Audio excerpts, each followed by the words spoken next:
Allez, c'est parti. Eh ben, bonjour à tous. Alors que Genève bat son plein, on entend les sirènes, je sais pas ce qui se passe. On est toujours au même endroit avec notre beau jet d'eau qui est derrière. D'ailleurs, on lance un petit concours ce mois-ci. Donc, à celui qui trouvera la hauteur exacte du jet d'eau sans utiliser Wikipédia ou Google remportera un petit cadeau. Alors, notre émission Meet Me aujourd'hui. Eh oui, on part à la rencontre d'une personnalité, d'un talent, de la jeunesse. Parce que nous, on aime rencontrer les personnes et découvrir leur histoire. On est parti à la rencontre d'un jeune qu'on connaît bien ici, un jeune Muller, le petit Romain qui est plus trop petit, c'est un barbu maintenant. Il a 23 ans et il a parcouru le monde, on peut dire que c'est un globe-trotter. Il est parti en Australie, il est parti au Japon, il est parti en Chine. La jeunesse d'aujourd'hui, c'est des citoyens du monde. Et on a eu envie d'aller à la découverte de ses aspirations. C'est un jeune ingénieur diplômé dans quelques mois. Et il nous raconte un peu aujourd'hui à 23 ans où est-ce qu'on a envie d'aller, qu'est-ce qu'on a envie de faire dans sa vie et quelle vision on a du monde. Alors le mieux c'est qu'on parte à sa rencontre. Alors je vous demande de suivre et on va y aller. Allez.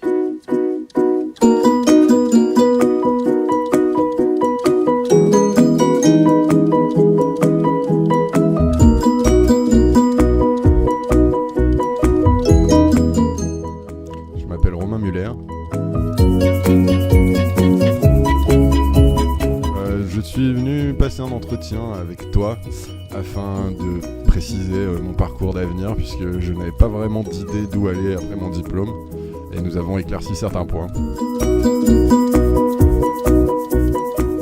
Là, actuellement aujourd'hui, je suis en dernière année d'école d'ingénieur, donc je vais finaliser mon dernier semestre dans les 2 mois à venir et je commence à regarder ce que je pourrais faire après.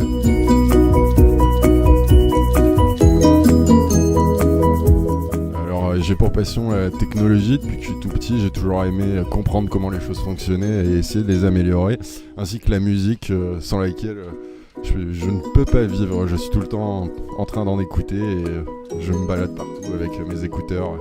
Je ne les lâche jamais. En ce moment, j'écoute Blur, les Strokes et Nekfeu.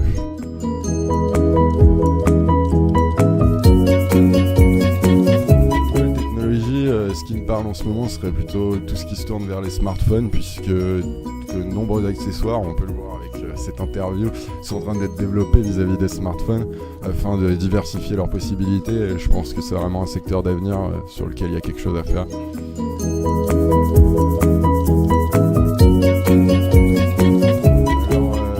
Effectivement, j'ai choisi pour PRD en dernière année d'ECAM, le projet de recherche et développement, de développer l'application Android de l'ECAM afin de parfaire mes techniques de programmation et puis commencer à apprendre à coder sur les smartphones afin de pouvoir m'orienter dans cette direction après coup.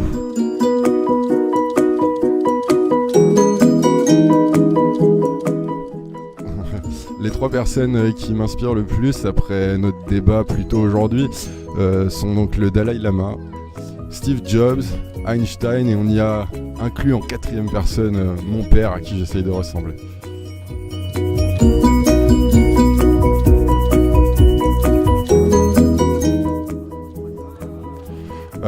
Puisqu'il est parti de ne pas avoir de diplôme pour rebondir, recommencer et finir médecin généraliste puis spécialité ORL.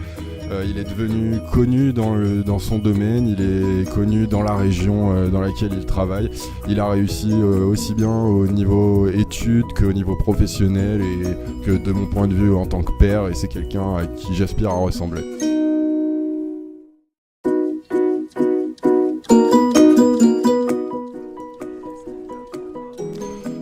Puisque c'est quelqu'un qui a réussi à faire adhérer des millions de personnes à non pas un produit, mais son idée de pouvoir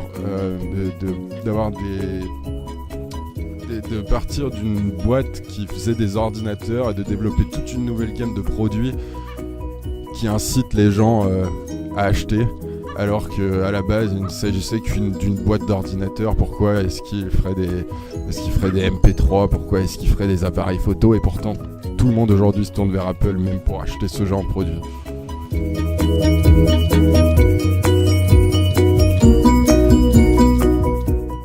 Le Dalai Lama, c'est plus l'idée qu'il essaye de transmettre étant l'amour, faites l'amour et pas la guerre. Je trouve que dans la société actuelle de capitalisme, etc., pouvoir continuer à être inspiré par cette voie-là est quelque chose qui m'impressionne et que je ne me sens pas capable de faire aujourd'hui. Peut-être que dans le futur, j'espère grandir et arriver à ce stade, mais pour le moment, c'est une personne qui m'inspire fortement de pouvoir tout mettre de côté pour se dévouer aux autres et non pas à lui-même.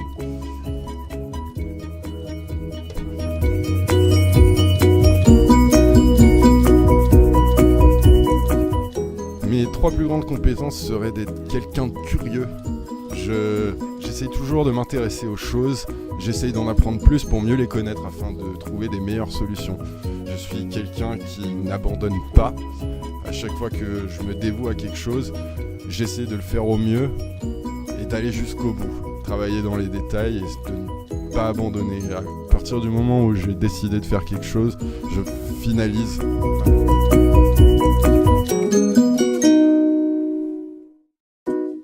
Si demain j'ai 1 million d'euros, qu'est-ce que je fais avec ? Pas quelque chose de futile. Après discussion, non, je pense que si j'avais 1 million d'euros, j'en garderais une partie en sécurité. Puisque c'est pas une opportunité qu'on a toujours d'avoir 1 million d'euros. Donc je mettrais une partie de cet argent de côté et j'utiliserais probablement le reste pour investir dans un projet qui me tient à cœur, dans le projet de quelqu'un d'autre qui me tient à cœur, dans utiliser cet argent pour faire quelque chose qui m'intéresse réellement.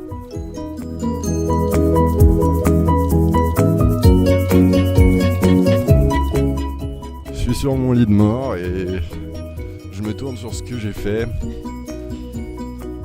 Et je suis content de ce que j'ai réussi au niveau professionnel, puisque je suis allé au bout des choses. J'ai essayé de me lancer dans des projets qu'on pourrait considérer comme aberrants. Et puis au final, ils n'ont pas tous marché, mais la plupart l'ont fait et c'est quelque chose dont je peux être fier. J'ai laissé une trace au niveau scientifique, au niveau des choses qui me tiennent à cœur. Mais j'ai surtout aussi réussi du côté personnel. Je suis pas tout seul aujourd'hui sur mon lit de mort. Ma famille est là. Et ils sont aussi fiers de moi que je suis fier d'eux. Et je sais qu'ils vont réussir à réaliser des choses probablement plus belles que même celles que moi j'ai fait.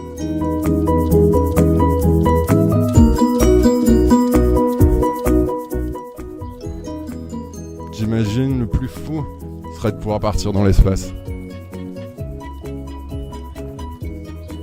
Pouvoir dire que je suis allé dans l'espace et que je suis revenu.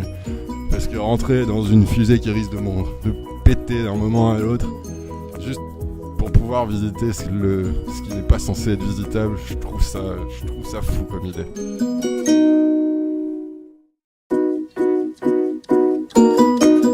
J'aimerais d'abord rendre hommage à mes parents qui m'ont poussé, qui font qu'aujourd'hui j'ai cette chance d'être peut-être un petit peu perdu, mais avec des opportunités qui me permettront de faire ce que je veux quand j'aurai enfin décidé de ce que c'est. J'aimerais... À qui j'aimerais rendre hommage ? J'aimerais rendre hommage à mes grands-parents aussi, j'imagine, qui me montrent juste tous les jours à quel point ils sont fiers de moi, et c'est quelque chose qui pousse les gens à aller de l'avant. Et je pense que ce sera tout pour les hommages.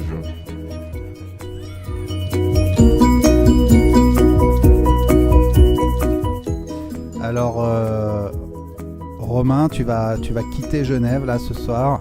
Si tu devais résumer ta journée, avec quoi tu repars ? Qu'est-ce que tu dirais ?